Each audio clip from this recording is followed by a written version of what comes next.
Buenas noches, bienvenidos a las 8:45. Hoy día lunes 15 de junio. Es un gusto estar con ustedes y conversar sobre los hechos más relevantes, si no de este mismo día, de los últimos, y uno de los más relevantes. Paolo Hurtado, no lo podemos negar, que ha ocurrido en nuestro país, en el territorio nacional, tiene que ver con ese gigantesco daño ecológico que se ha producido en el río La Pasión, en el Petén. Se trata de un río de una riqueza biológica que yo con vergüenza lo digo, uno no lo nota hasta que se produce una tragedia de este tipo. Ustedes ven las imágenes, han sido miles y miles de peces, tortugas, peces de todo tipo de variedad. Es difícil entender cuán grande es el daño que se ha causado. Se piensa que en más de 100 kilómetros a lo largo del río La Pasión.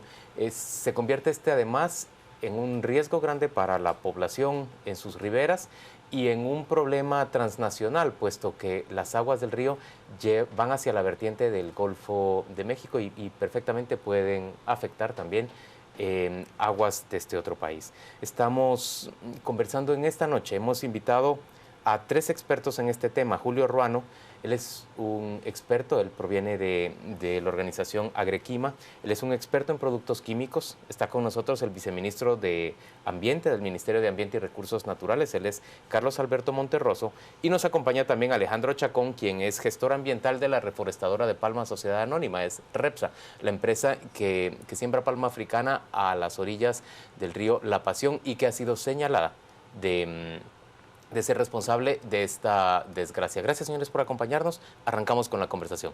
Buenas noches. Para el señor viceministro, han declarado ya una alerta naranja la semana pasada y hasta hoy, a pesar de que desde el 6 empezó a agudizarse el problema, convocan a una mesa para empezar a ver qué pueden hacer en favor de los habitantes y del río. Desde la versión del Ministerio de Ambiente y Recursos Naturales, ¿qué sucedió en La Pasión? ¿Es un plaguicida? ¿Es una razón todavía no identificada? ¿O qué es lo que ustedes manejan? Ok, muchas gracias primero por la invitación. Quiero comentarles que precisamente el 8 de abril se dio la primera mortandad de peces y que fue registrada, ¿verdad? El 28 de abril la primera. ¿8? Sí. ¿8 o 28? No, 28. Okay. 28. Desde ese momento el Ministerio de Ambiente pues, se da cita al lugar y empieza con una serie de muestreos en el cauce del río.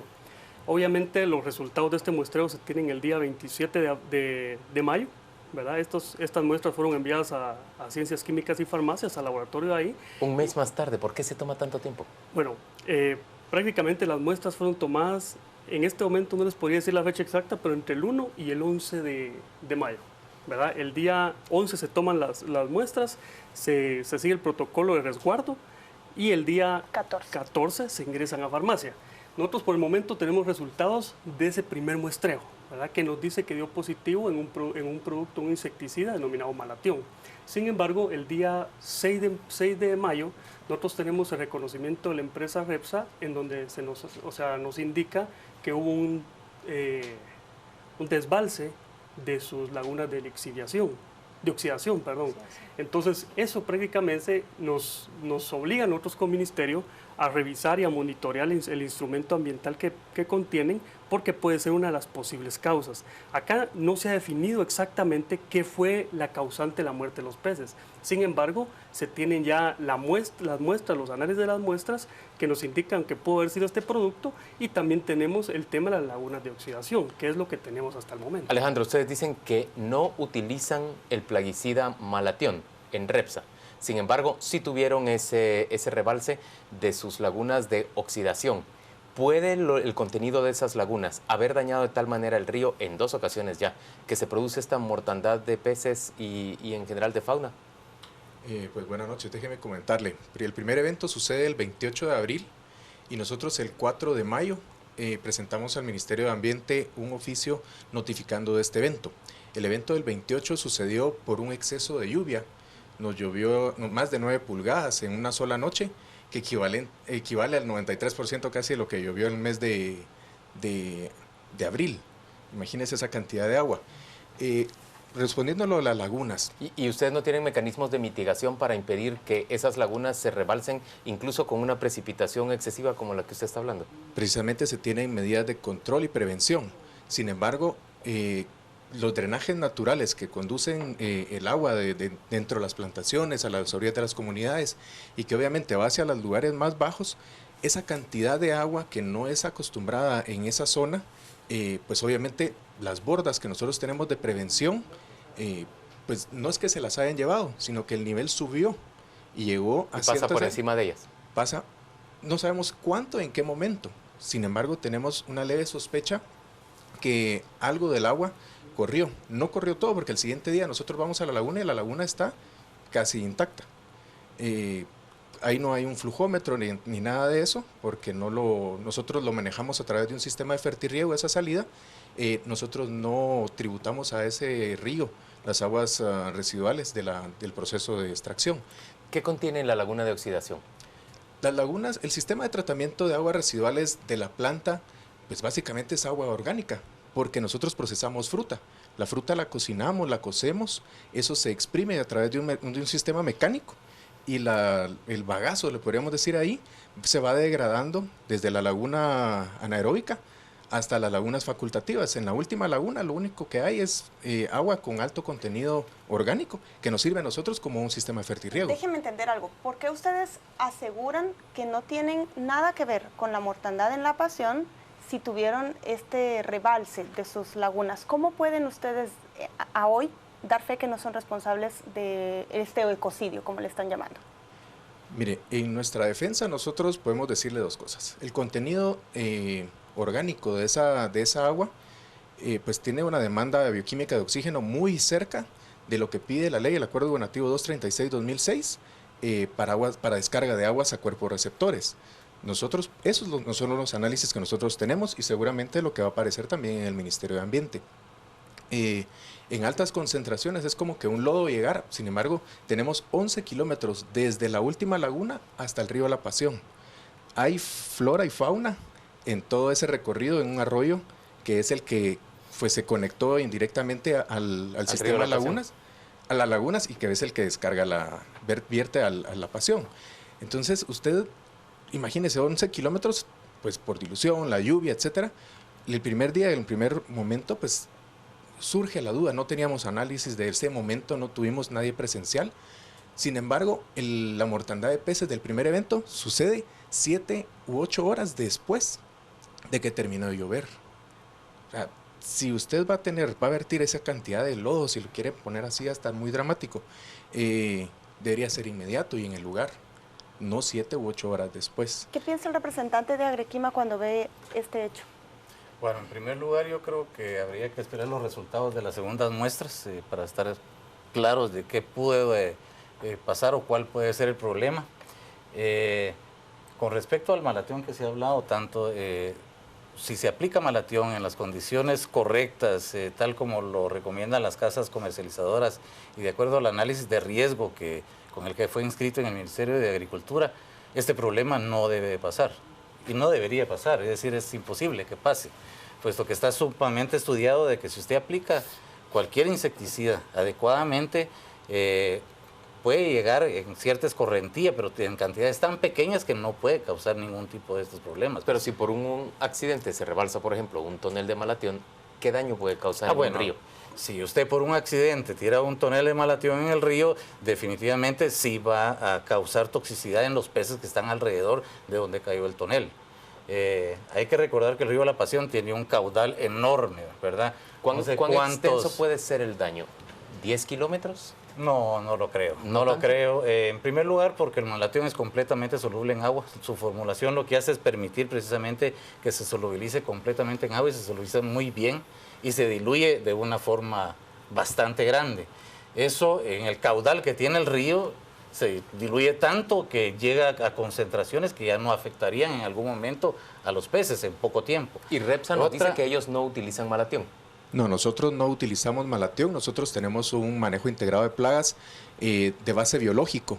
Nosotros controlamos y regulamos plagas y enfermedades con liberación de insectos benéficos o aplicación de hongos que parasitan a los insectos plaga. ¿De dónde proviene la idea, señor viceministro, de que hubo malatión en el río La Pasión? De la Facultad de Ciencias Químicas y Farmacia. Ellos en su resultado de laboratorio nos dicen que este tipo de insecticida da positivo en la muestra. de la primera muestra. Nosotros ahorita ya tenemos 5 muestras más en proceso que desde esa ocasión se han venido dando en diferentes puntos del río, precisamente porque la obligación de nosotros como ministerio es monitorear y llegar a la conclusión de qué está pasando. Porque independientemente quién ha sido, hay que encontrar quién fue el responsable de esto. ¿No le parece, señor Monterroso, que van sumamente lento? Mire, nos dice fecha 28 de abril que empiezan a morirse los peces. 27 de mayo les da el resultado esta unidad de farmacovigilancia o farmacología. Sí. Un mes después, 6 de junio, declaran la alerta naranja. Hoy, 15 de junio, convocan a una mesa y se reúnen hasta el miércoles. Y ustedes mismos lo han llamado el mayor desastre ecológico del país. Debería ser una alerta roja y a nivel mucho más importante y urgente. No, yo creo que aquí sí me gustaría aclarar algo. Usted tiene razón en algunas cosas que ha comentado. Hay varios puntos que hay que discutir. Primero, en todo este proceso hay muchas acciones intermedias, ¿verdad? Nosotros para poder reaccionar como ministerio tenemos procedimientos que ejecutar, los cuales no nos podemos pasar en blanco. Por ejemplo, hay una denuncia penal en contra de la empresa Repsa y esto fue producto prácticamente de una serie de procedimientos. ¿Quién plantea la denuncia? ¿El ministerio? El Ministerio de Ambiente, ¿verdad? La plantea ante el Ministerio Público, el Ministerio Público pues acciona de manera casi inmediata y de alguna manera junto con el acompañamiento del Ministerio de Ambiente y de otras instituciones de gobierno se apersonan en el lugar y empiezan a hacer también una serie de muestreos nuevamente. ¿Pero el Ministerio se entera del daño por el informe de la propia empresa, de Repsa, o se entera de manera independiente? No, de manera independiente. ¿Cuáles son sus vías de información? Mire, la primera que tenemos es el primero de mayo, a través de una denuncia telefónica hecha a nuestro delegado departamental. En ese mismo día, el delegado departamental se da cita al lugar acompañado con el representante de AMPI, que es la Autoridad para el Manejo Sustentable del lago Petén Itzá. En ese momento ellos constatan esto y por eso les digo que en este momento no tengo la fecha exacta porque no estoy seguro si ese día 1 se hizo la muestra o fue el 11 de ese mes, que fue cuando se hizo el primer muestreo, ¿verdad? Para que pudiéramos determinar al final cuál fue la causante. Pero lo preocupante es que hoy, 15, no sabemos cuál es la causante. Okay. Lo que puede decir Repsa es que ellos no aplican malatión. Mire, hay un principio que en este momento de precautoriedad que se llama. Ante no saber cuál es la razón de esta contaminación, nosotros como ministerio tenemos que accionar. Y una de esas acciones es que el día de hoy se nos dio por aceptado un amparo que se presentó. Este amparo implica que al no saber cuál fue la causante, prácticamente se detienen las operaciones de la empresa Repsa por 15 días, en donde el ministerio tendrá que poner medidas de mitigación en estos 15 días para que la empresa pueda cumplirlos y en esos 15 días demostrar que no fue el funcionamiento de la empresa la que causó este tipo de daño. Alejandro, ¿qué significa para ustedes esa puesta en práctica de medidas de precautoriedad? Pues fíjese, para nosotros es importante estas medidas de precautoriedad. Muestra de eso es que nosotros tenemos más de 8 días de no estar operando. Precisamente el día que hace la diligencia del Ministerio Público, nosotros no estamos operando. ¿Qué significa? No estar cosechando y no estar cociendo, correcto, no estar procesando correcto, el coquillo. La fruta, exacto, los racimos de fruta fresca. Nosotros tenemos más de 8 días de no estar trabajando. Ahora nos comunican esto, pues para nosotros pues van en la misma línea. Esto nos va a beneficiar a nosotros para demostrar que nosotros no somos el causante. El Ministerio Público allanó las instalaciones de la planta de Repsa. ¿Y qué pueden encontrar ahí según ustedes? Pues lo que pueden encontrar es un sistema de gestión basado en la sostenibilidad económica y socioambiental, en el cual se le pueden demostrar las buenas prácticas agrícolas, el buen manejo de plaguicidas, de los que hay, que son por lo general etiquetas verdes, etiquetas azules, que son los de menor toxicidad. ¿Cuántas hectáreas cultiva la reforestadora de Palma en Petén? Miren, nosotros manejamos una gran cantidad de caballerías allá en el norte. Yo creo que por confidencialidad de la información. 35.000 hectáreas, leí hoy en un artículo que le atribuyen a todo el grupo, del grupo Jame, que es como, no sé si está arriba o debajo de Repsa. No, estaría debajo. O sea, no le podría decir exactamente, debido a que esto es palma africana para producir los productos de Olmeca. Esta es palma de aceite para producir aceite crudo. Este aceite crudo pues es de grado alimenticio. hay muchos productos que se procesan con este aceite crudo de manera nacional e internacional.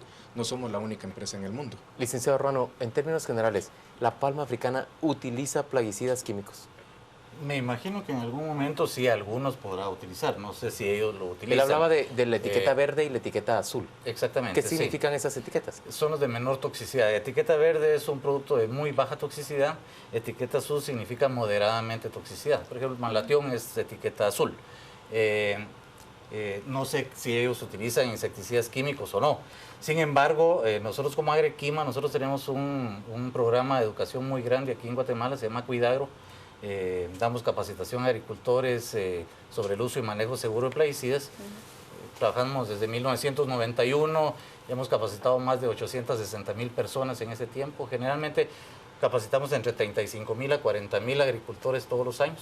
REPSA precisamente ha sido capacitado en eso. El año pasado capacitamos como a unas 900 personas ahí en REPSA, entre aplicadores, técnicos agrícolas, bodegueros y todo, y a todas las personas que trabajan en la agricultura los capacitamos en el buen uso y manejo de plaguicidas. ¿Y ustedes que monitorean desastres ecológicos por diversas causas, han tenido acceso a casos similares, como lo que está ocurriendo en La Pasión? Un día amanecen flotando 25 quintales de peces. No. Y tiene... Lo único que he observado yo es con las mareas rojas, por ejemplo, en la costa sur, que son otros problemas. Pues, aquí no sé cuál es el problema. Yo creo que hay que llegar al final de la investigación con las muestras y todo para saber exactamente cuál fue el problema, ¿verdad? Pueden ser muchos, no sé cuál será. Señor viceministro, ¿ha habido otro tipo de desastres, si no de esta magnitud, de una magnitud considerable en el resto del territorio nacional? No que yo recuerde. Por eso precisamente se le está, creo, denominando ecocidio, precisamente porque no tenemos memoria histórica, quizá los más jóvenes, de que algo haya pasado algo de esta manera,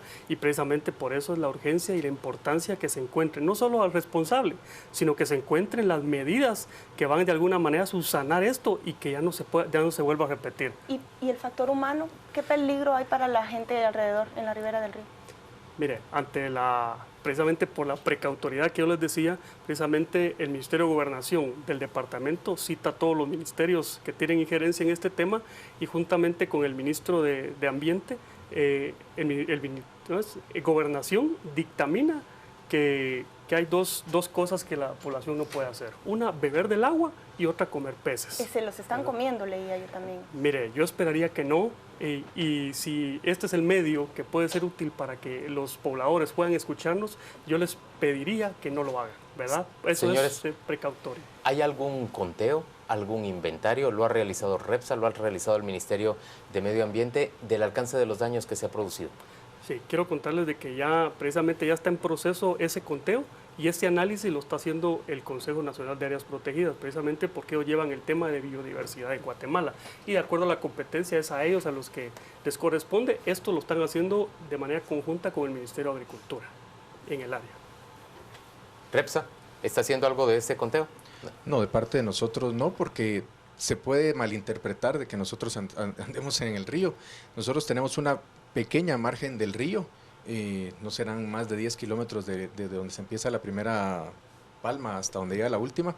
Entonces, en esas áreas nosotros ya no encontramos nada, ni siquiera la segunda vez. ¿Hay algún tipo de desecho que se vierte o que puede llegar normalmente al río La Pasión de parte de REPSA? De parte de nosotros, no, como le comentaba, nosotros tenemos un sistema de valoración de residuos y desechos. Toda la parte del proceso tiene un valor, y eso regresa a alguna parte de la operación, ya sea hacia las calderas, hacia un fertirriego, hacia incorporación a caminos.